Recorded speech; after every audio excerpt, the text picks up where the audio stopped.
Let's get the boys with some subscription as well. RJ, let's get into this topic, right?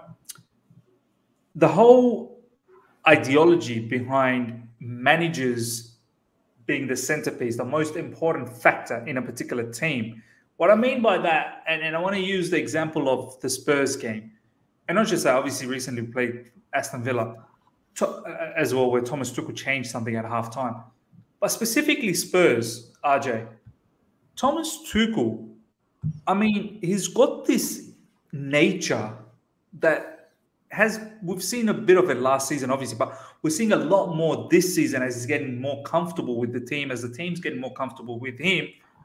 When he senses danger, he does not hesitate. He changes to rectify the situation so we can go on top. Specifically against Spurs, let's just analyze that a little bit. They were on top of us for the first, probably I'd say, good 30 minutes. They were pressing well, attacking behind our wing backs, really causing a lot of havoc. And it seemed like we didn't have enough grip in the midfield, even though Jorginho and Kante were great. But we've always said a player like Mason will drop in to create that sort of three in midfield. Sometimes Havertz will drop in. We just didn't get enough impetus from both Mount and Havertz. And then, surely enough, at halftime, Thomas Tuchel makes the change. I mean, he could have easily pulled out Havertz if he had to, but I think he kept in Havertz up front with Lukaku. Well, yeah, I think the whole point was, like you said, though, Miz, because the analogy I like to draw with that particular first half is a bow tie. And think about it this way. You've got your defence, that's the thick part. In the middle, you've got the midfield, and again, you've got your front three. So you're heavy at the back, you're heavy at the front. We look quite light in the middle. And Thomas Tuchel identified that we were getting overrun in that middle area. So it just made sense to try to plug the hole because, as you would have seen clearly in that first half, Lo Celso was a real important factor, and Ndombele, they were finding themselves in really good positions to really push or to really bring out the likes of Rudiger. There was that one scene when Rudiger was dragged out and they played the ball in for Son, but Kepa, to his credit, anticipated it. Yeah. So Tuchel, like you said, analysed it, was swift to make the change. And then not just that, RJ, there was another opportunity where I think Andres Christensen from the RCB position just rushed in a little bit on, I believe, Dele Alli, and Dele Alli was smart enough to quickly turn and really take advantage of that space. I don't know whether it was Reguilon or it was Son as well again, but they got into some tasty position, and at that time, Rudiger came in and blocked off that opportunity. So basically what I want to ask you, RJ, how important is it for a top club? I mean, any clubs, but specifically the top ones that are going for silverware, the difference maker where Thomas Tuchel realized that issue and halftime did not hesitate to take out Mason Mount, who's literally one of the bigger players in Chelsea. He's our player of the season, our reigning player of the season. There you go. Pulled him off. Because let's be honest, he didn't have a very good game. He didn't have a very good game against Zenit either. And then plugged in Kante, and Kante, game changer. All of a sudden, the identity of the game just changed. And we were all over them like a rash from minute one of the second half. Surely enough, we get the first goal.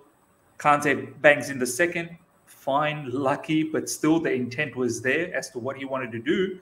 And then we get the third one as well. Probably could have got fourth or fifth. So, RJ, how important is it for clubs that are vying for silverware that you have a manager like Thomas Tuchel-esque sort of stature who can change games like that? Yeah, look, to me, it's such a high premium to be able to find the right manager. And the right manager is not the smartest manager. It's not the loudest manager. It's not like the most wise manager either. It's someone that knows how to fit in their environment. So understand the club, their expectations, first and foremost. Secondly, it's someone that knows how to endear themselves with the fan base and really embrace the culture. But more importantly, it's someone that knows how to demonstrate tactical nous and flexibility and to gain that credibility amongst the playing group. Because you've got to appreciate the fact that these aren't under sixes like my son's team where you tell them anything, they'll buy it because you're an adult. these are seasoned professionals, even if they're 19 or 29 or 37, like Thiago Silva's just about to be incredibly, which is a subplot. But the point is, these are very knowledgeable people in their profession. They are professional football players. They need to respect their manager. So for someone, like you said, how important is it? It's crucial to their success, because if you have someone there that lacks in any of those categories I mentioned, they're going to pick at them like a hawk, because you'll quickly lose the dressing room if you can't not only establish that credibility, but to sustain it. So when Tuchel came in, obviously it was at a real time of crisis for the club. Let's be frank, no pun intended. But he quickly took a team in a siege mode, isolated the problem, plugged the hole, defensively speaking, and really made them, in his words, a team difficult to beat. And he's continued to fulfill that promise. But along the way, he's now worked on improving their attacking outlet. So for me, in a very short and succinct way, it's absolutely fundamental that you have a manager that knows how to get the best out of those three things: culture, credibility, and tactical acumen. That's the best way I'd describe it. No, absolutely well said. CFC Florida, thank you so much for the super chat. Good morning. Keep the blue flag flying high. Thank you so much. Scott, I want to now ask you Arteta's sort of point of view. And try and compare that with, let's say, someone like Tuchel or someone like Pep or someone like Moyes or some of the top, Jurgen Klopp. I mean, what do you see at times that, that's where Arteta could have done something different, or his technical nous, as people tend to think, him working under Pep Guardiola, he should have learned a lot, working so closely with him. Do you at times see, Scott, in games that he could have done something different there just to get an advantage? I know your team is not necessarily the strongest squad out there, but your manager could still be the key factor in making them hard to beat, I suppose. Well, it's a tricky one, Miz, because comparing Thomas Tuchel and Mikel Arteta, it's apples and oranges. I mean, the one thing they've got in common is they're both football managers, but that's where it stops. Tuchel's experienced. Tuchel's won things. I mean, I know Arteta won an FA Cup. Tuchel comes in commanding respect because he's managed one of the biggest clubs in the world to win PSG. Yeah. So he's not come in as an unknown. Mikel Arteta's come in as an unknown, and I feel like and I'm a teacher by day, you guys know that, and I see this mistake all the time. People come in and think that the way to get respect or, the best approach is to come in really hard, really firm, strict. Tear up the team, do you know what I mean? I mean, I see that in teaching, but then I look at Arteta, I feel like Arteta came in and he's operating that way, and that's just inexperience. It's inexperience. He has shown that he is quite stubborn by nature, but slowly but surely, when things get really bad, he does then tend to shake it up. My major criticism of him is he waits too long. We shouldn't have to be at rock bottom before he changes things up. Emile Smith-Rowe, who Mikel Arteta gets a lot of credit for, he wasn't played for half the season. Arteta refused to use him. It was only when we kind of hit rock bottom, after fans had been calling for Smith-Rowe to play half the season, that he played him. So I think it's a little bit of inexperience. And I think Frank Lampard potentially may have been someone who suffered from that as well. It's amazing how Thomas Tuchel has turned the same squad around and made them look different like that. So I think it might have been young and inexperienced managers tend to come in saying, this is my philosophy, we're doing it my way, I'm setting my standards really high, and if you don't meet them, you're going to feel the force. And sometimes that's not the best way to be. You've also got to trust in your players and let them know that they're part of the process as well. No, 100%, Scott. It's so true. I'm just thinking from and I'll go to RJ on this one. I'm just thinking from my work perspective as well. I'm pretty sure you guys can relate to this too, what I'm about to say.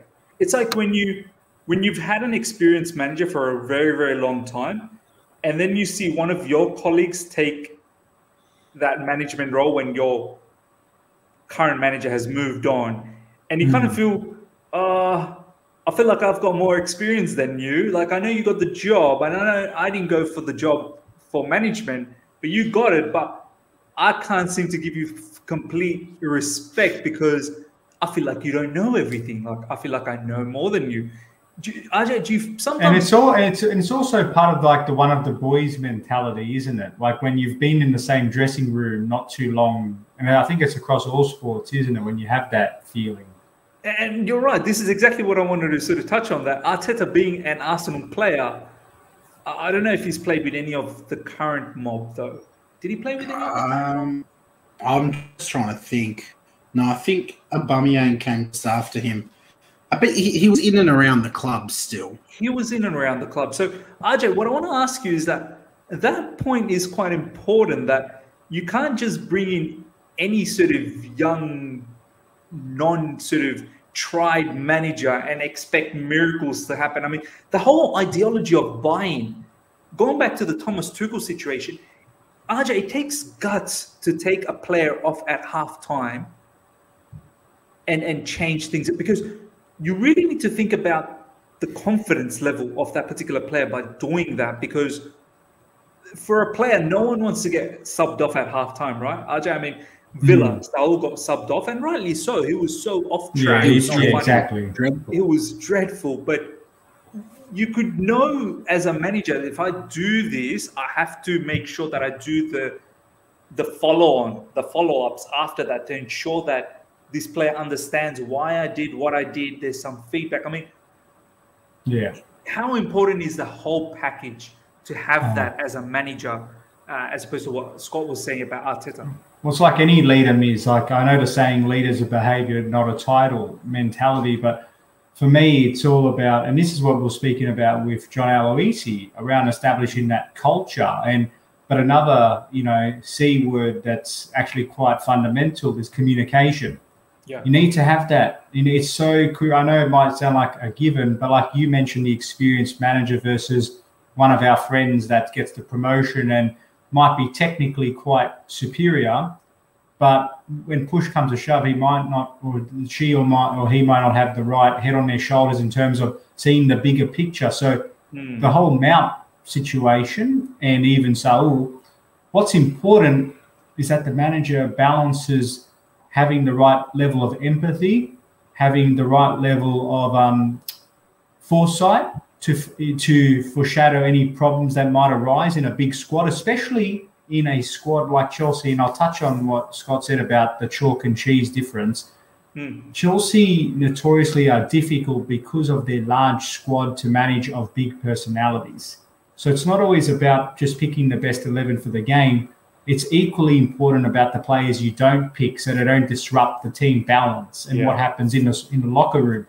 So to me, in terms of Thomas Tuchel knowing how to manage different sets of stakeholders, the media is in one corner. The starting players are the other stakeholder. The rest of the squad players are the other group of stakeholders in the board. The way he's able to maneuver and pivot between each of those sets of stakeholders and keep everybody reasonably happy through his trusted principles of being transparent and sincere, but backing that up, that can only take you so far. Being as honest, I can be as honest as I like, but if I don't have the substance to back it up, I'm going to lose that credibility very quickly.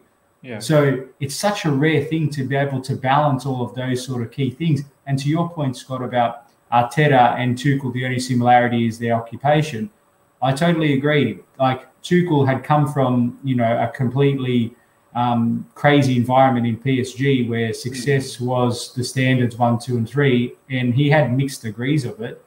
But obviously, Arteta comes into it, and I agree with you with Frank, is that one thing I did like about Frank during his time is he was actually quite decent at his tactical substitutions, but arguably, and it'd be interesting to hear what his thoughts on it down the track, he probably learnt a lot about maybe moving a little bit away from his preferred policy on things and being a little bit more pragmatic at times, a bit more so, even though he might call a few other factors.